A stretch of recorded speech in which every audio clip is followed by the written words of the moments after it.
The Cannabis Show is for information only. You should always consult with a qualified and licensed physician or other medical care provider. Welcome to the Cannabis Show. Hart and Basil are getting ready in the back for another strain versus strain. Evan joins us for growing tips. Hart shares his views in Heart to Heart, and we answer your questions. Stay tuned.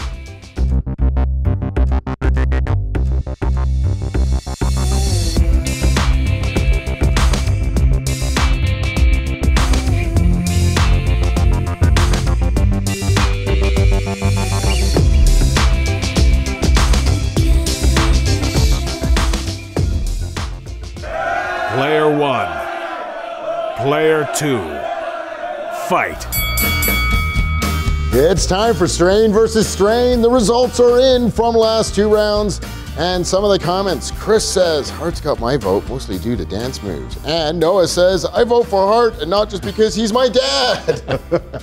While 2469 Marie says, Baz for the win for sure. Liz couldn't decide and threw a vote to each of you. So, right. yeah. Hey, nice. Thanks, Liz. That was very kind. I even got a vote then too, right? In the end, the winner by 1 vote is Basil. Today, Hart and Basil will each have 30 seconds to defend their strain. Hart is representing Diesel by Spinach. Spinach. And Basil representing Serratus. Right? Tantalus. Yeah, or Serratus if you're English. From licensed producer, Tantalus, right? Tantalus. Nice, all right. For your chance to win a prize today, tell us who you think wins in the YouTube comments below. I guess it's our first round of rec strain versus strain.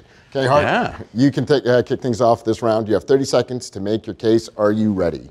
Yeah, for sure. Let's do it. 3, 2, 1, go! All right. I'm Hart-Eye the Smoking Man. I'm Hart-Eye the Smoking Man. I'm high to the finish because I blaze with spinach. I'm Hart-Eye the Smoking Man. All right, so Diesel by Spinach. I'm a sucker for Diesel strain. It's got that real gassy smell, that real citrusy smell. This one comes in at about 17%. So it's it's higher on the higher end. It's got a lot of alpha pinene in it, caryophyllene, some really nice terpene profiles. It's absolutely, absolutely delicious. 25 bucks for an eighth from the BC Cannabis Store. Check it out. Nice, that was well done, a little over time. Nice song. Keep that for everyone voting at home. So, all right, Basil, you ready? You got a song? No song. No, okay. 3, 2, 1, go! Lots of things I like about this. The effects are fantastic, very clear. The smell is amazing. When they describe it on the website, they talk about its woody backbone. Wood and earth are exactly what I get. If any strain is going to be named after a mountain, it should be this one. Serratus is a mountain out by Mount Tantalus, which I think is cool, so they probably love it as well. I love the, name it after a mountain because the effects are super, super clear, but very, very uplifting. And they say they name it after the mountain because of the way the plant grows. But it's also the muscle that's responsible for a punch, the Serratus. So it should win in a strain fight is where I'm going with that. Give Basil your vote. Yeah, well, that's an 8-second penalty violation against Basil, only a 4-second for Hart. They have really nice packaging as well, but someone didn't bring their bowl today. Anyway, time is up. Great job from both of you. For those of you watching at home, who do you think won? Tell us in the comments below. I'm gonna announce the winning strain in an upcoming show. We'll also announce choose a YouTube comment at random to win a prize.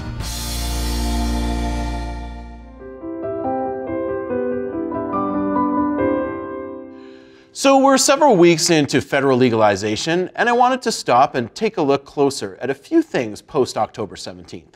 Let's weed out some of the things I consider to be uplifting and positive, the Limonene List, if you will, as well as things that are a little tired and laggy with the new system, or the Limonene List. So let's get going on that Limonene List. Number 1, regulated clean cannabis. How amazing is it to be able to walk into a store and buy an eighth of your favorite and knowing that it's been grown in a safe, clean environment? Amazing. 2, starting to break the stigma. I've been to a few stores now, and the one common thread among all customers is that there really isn't one. I've seen young adults as well as seniors and every age in between. 3, reward points? I got to give my co-op number on the 8-ball of Jean-Guy from 7 Acres I purchased. Money back on cannabis? Yes, thank you. Number 4, Jean-Guy from 7 Acres I purchased. Number 5, prices of glass and accessories in some government stores. You know, It's pretty amazing. I managed to get a really nice brand name glass piece for almost next to nothing. There doesn't seem to be crazy markup on that. And finally, the rumor that the Liberals want to legalize edibles sooner than 2019. Now, that's obviously just a few from my list, but now let's talk a little bit more about some of the more tired or sedating things to come out of legalization so far. The Limonene List. Lines. I struggled to put this in the Limonene List or the Limonene List, but I'm going to keep it Limonene. While it's cool that people lined up for cannabis, nobody should have to wait outside for hours to buy cannabis. Medical stock. What's up with LPs not having stock for patients while they sell into the adult use market? Patients deserve a consistent supply of meds. Adult use stock. While it's cool that there's a demand for cannabis that no one really saw coming, we should have really seen it coming. Now, I know it will even out a bit, but it's disappointing to go to a store that has only 3 options available or really nothing at all. Prices. I've seen a lot of the same product for sale in the adult use market that is far cheaper than in the medical market. That to me is just not right. The packaging shame.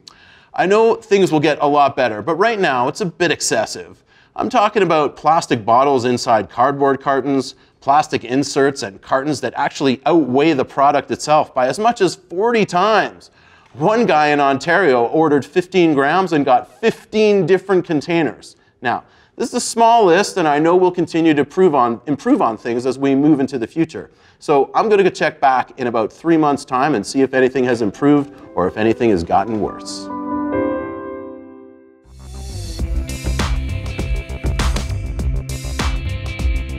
Hello and welcome to Growing Tips. My name's Evan. My fellow home growers have probably received a big brown envelope in their mailbox within the last few weeks with this letter in it. This letter is a little long-winded, and I've had a number of questions about what it says, so let's clear things up. In summary, it says the ACMPR, the Access to Cannabis for Medical Purposes Regulation, the set of rules that governs all of our home growing licenses, will be replaced by the Cannabis Act on October 17th. Your current registration stays valid until the expiry date printed on the front of it, and Health Canada will continue to align the expiry dates with the period authorized by your healthcare practitioner. Revised application forms and guidance documents will be available on Health Canada's website very soon. And the letter also includes improvements Health Canada has been making, like increasing the number of agents they have and increasing processing times. If you have any more questions, make sure to leave them in the comment section below. Thanks for watching and keep growing.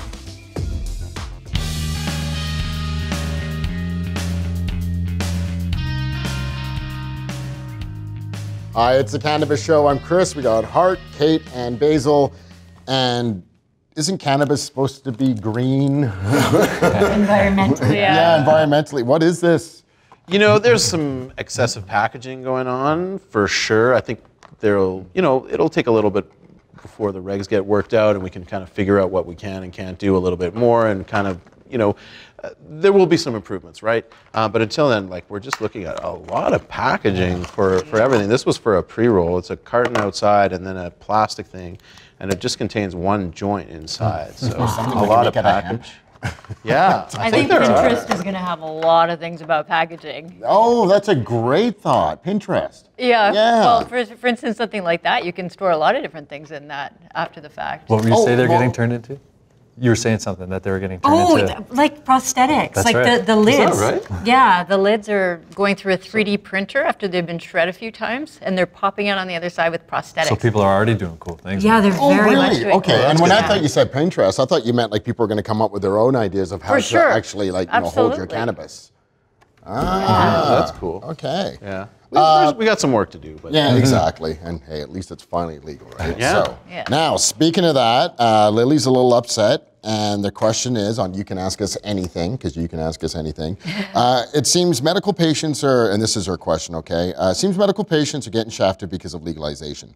Many LPs have worked or have very low stock for the last several weeks. My LP currently only has one strain of dried flower available. Have LPs focused all of their energy on the rec brands? Are the testing facilities giving rec cannabis priority? Well, when will things get back to normal? Yeah, definitely saw that too. There was definitely a period of time where it seemed like nobody had anything. But I would say that right now, what we're looking at is now there's a small handful of LPs that are still suffering from that stock shortage. But it looks to me like most LPs have bounced back, and in most cases, they're even doing better than they were prior to October 17th. Well, you always hear about these greenhouses getting built everywhere. You know, like, I think there's tons of them getting built. Yeah. Yeah, so, yeah, just kind of hang in there. And I think, you know, of course, with the first few weeks, you know, I mean, I did stock up on my CBD, but I think, you know, the first few weeks, people, you kind of have to have a little bit of leeway. But for patients, yeah, it is really, you know. Yeah, important. for patients, it can be frustrating for sure. And don't forget, you can change licensed producers, or you can split out your prescription so that you're covered.